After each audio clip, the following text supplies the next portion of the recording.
After graduating from Cambridge with thoughts of his father hanging over him, Hinton moved to London and became a carpenter. It wasn't fancy carpentry, he says. It was carpentry to make a living.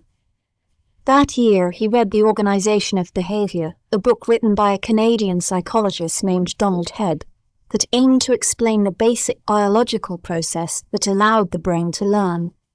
Learning, Hebb believed, was the result of tiny electrical signals that fired along a series of neurons, causing a physical change that wired these neurons together in a new way. As his disciple said, neurons that fire together wire together. This theory, known as Hebb's law, helped inspire the artificial neural networks built by scientists like Frank Rosenblatt in the 1950s. It also inspired Geoff Hinton.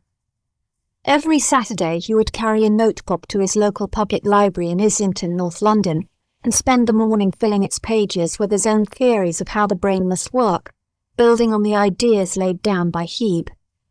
These Saturday morning scribbles were meant for no one but himself, but they eventually led him back to academia.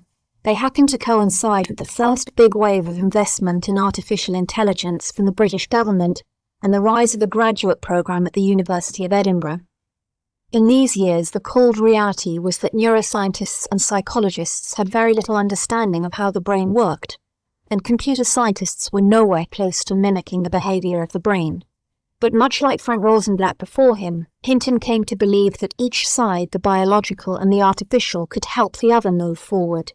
He saw artificial intelligence as a way of testing his theories of how the brain worked and, ultimately, understanding its mysteries. If he could understand those mysteries, he could in turn build more powerful forms of AI.